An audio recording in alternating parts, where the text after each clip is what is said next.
Hello દોસ્તો, CP Chaudhary dairy ફાર્મમાં સ્વાગત છે. દોસ્તો, આજે આપણે એક ફાર્મ ઉપર આવ્યા છીએ.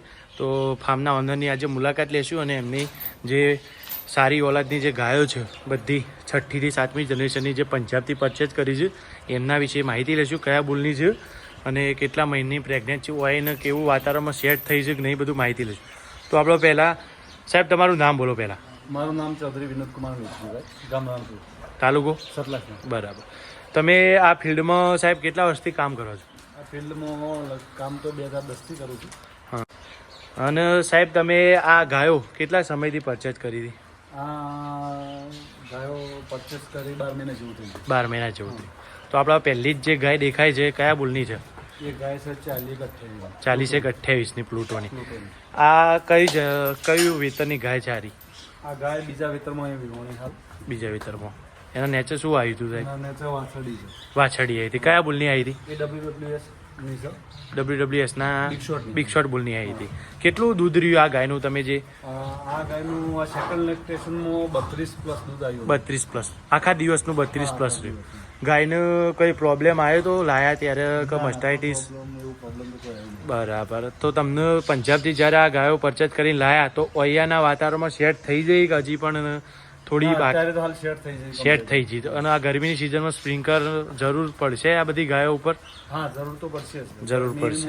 આ ગાયોનું સ્પ્રિંકલરની જરૂર તો પડવાની. બરાબર. તો સાહેબ આપણે આગળ એક બીજી ગાય વિશે જોઈએ. આ ગાય વિશે માહિતી આપો સાહેબ. આ ગાય ABS સરમાડાની છે. ABS સરમાડા બોલીએ.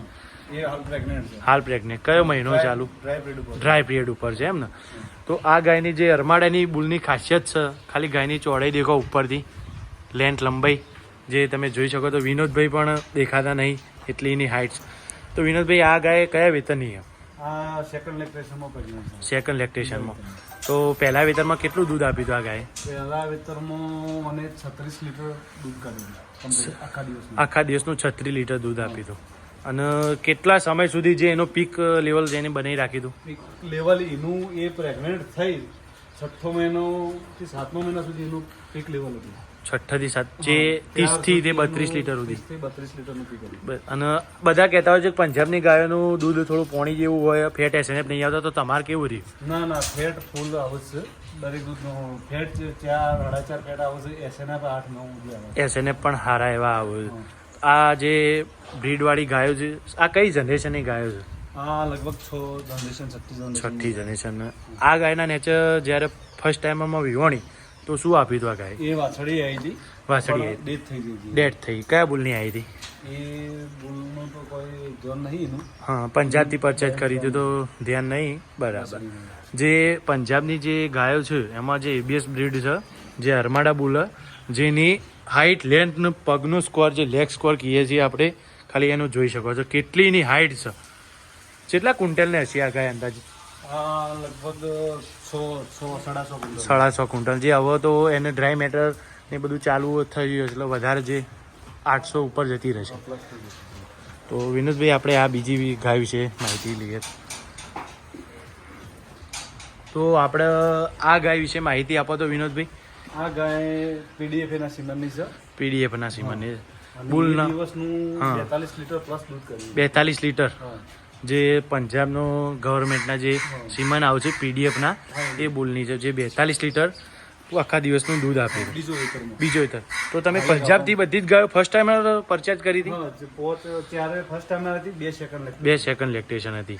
તો તમે ત્યાંથી કરી આપણા ત્યાં છે કે પંજાબથી તે છે ગુજરાતની કેટલી કોસ્ટમાં પડી હતી આપણી ગાયો આ ઘર સુધી? લગભગ અમને 2 લાખ ઉપર પડી. 2 લાખ ઉપર પડી 2 હતી. લાખથી 2.5 લાખની. તો એ કઈ ઋતુમાં ગાયો લાયા હતા?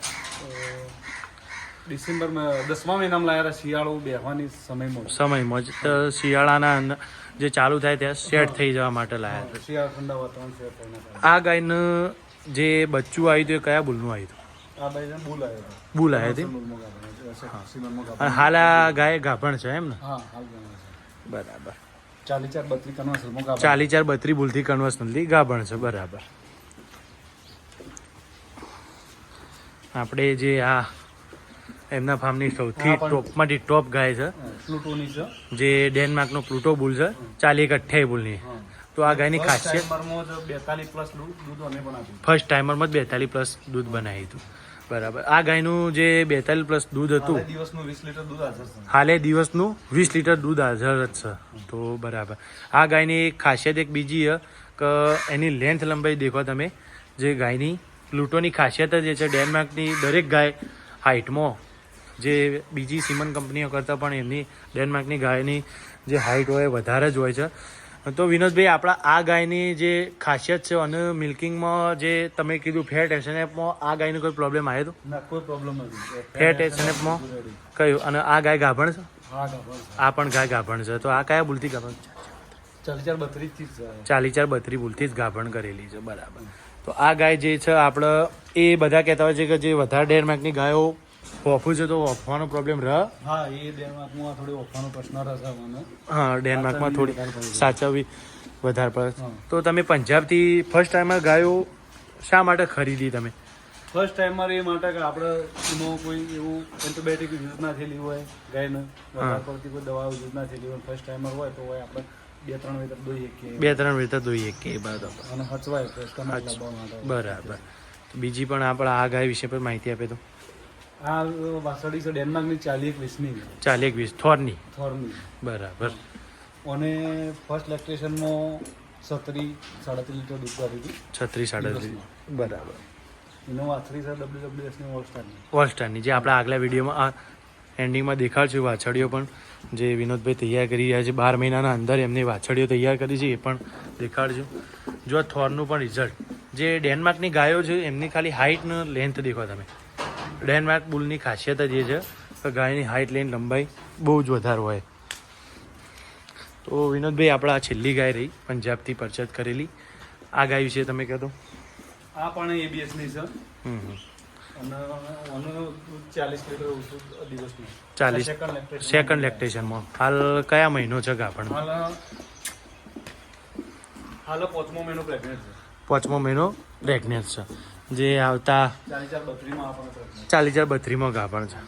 આ પણ જો તમે ABSની ગાયની જે ઉપરનું બોન હોય કેટલું મજબૂત હોય દેખો તમે ઉપરથી ગાયનું બોન, એનો લેગ સ્કોર, અડર ક્વોલિટી પણ બહુ.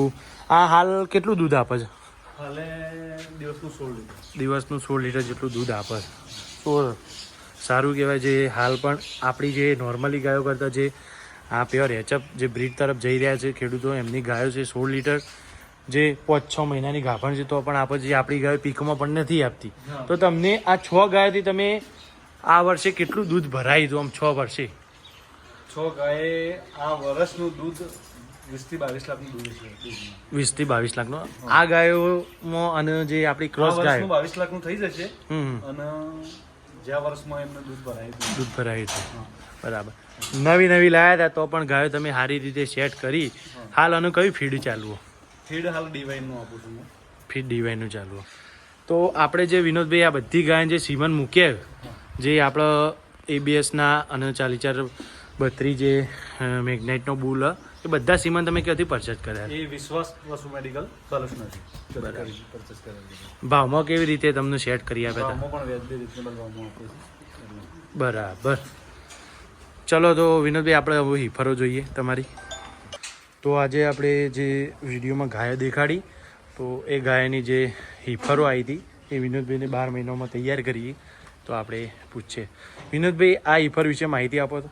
આ હિફર બાયપના બુલની છે, આકાશદીપની. બાયપના આકાશદીપ બુલની છે. જે પ્લુટો બતાવી વાછડી ડેનમાર્કની. હા, પ્લુટોની જે આપણે ગાય દેખાડી વિડીયોમાં એની વાછડી છે. તો આ કેટલા વર્ષની થઈ?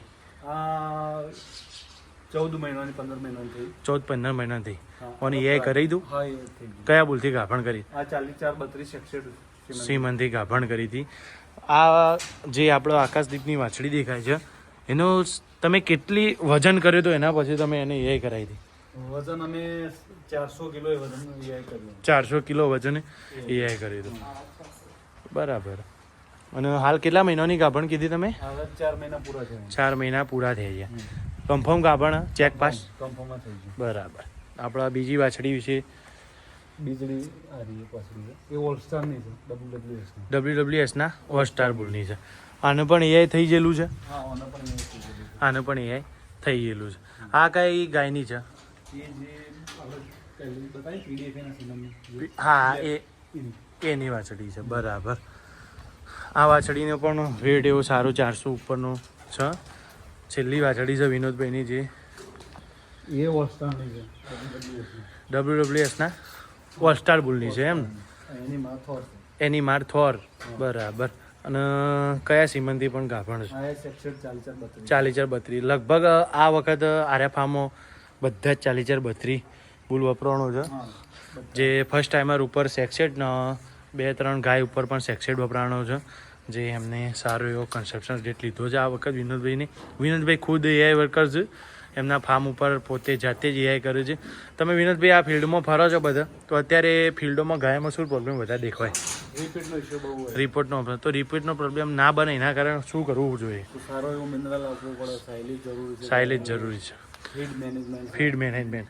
આપણે આ હિફરો તૈયાર કરી તો એમનો કેટલો કોસ્ટ આવ્યો છે એક હિફર પાછળ? કોસ્ટ તો 1 લાખથી ઉપર આવ્યો છે. 1 લાખથી ઉપર આવ્યો છે. હા. ઘણા કહેતા હોય છે કે 1 લાખના ઉપર, 1 લાખમાં તો કેવી હિફર તૈયાર થાય, પણ દેખી શકો તમે 1 લાખમાં તો જે હિફર તૈયાર કરી બતાવી છે જે વિનોદભાઈઓનું કહેવું જરૂરી છે કે લાખ ઉપર તો એમનું હિફરો પ્રમાણે દેખાઈ જાવ છે કે લાખ ઉપર ખર્ચો એમનો થઈ ગયેલો હશે. બોલો બીજું વિનોદભાઈ શું કહેવું તમારે? બીજું તો કશું કેવું નહીં. ફાર્મરોને ધંધામાં બ્રીડ ઉપર કામ કરવું જ પડશે. જો ધંધામાં નફો રાખવો હોય તો નફો રાખવો હોય તો. અને જે બ્રીડિંગ જે ક્રોસ ગાયો હોય એના કરતાં બ્રીડિંગમાં બેનિફિટ વધારે હોય. વધારે. તો આવું જે આપણે જે ગાયો દેખાડી એ બધી જે પીકમાં આવશે, વળી ફરીવાર બચ્ચો આપશે તો ફરી એકવાર વિડીયો બનાવશું. આ વિડીયોને આટલે એન્ડ કરીએ.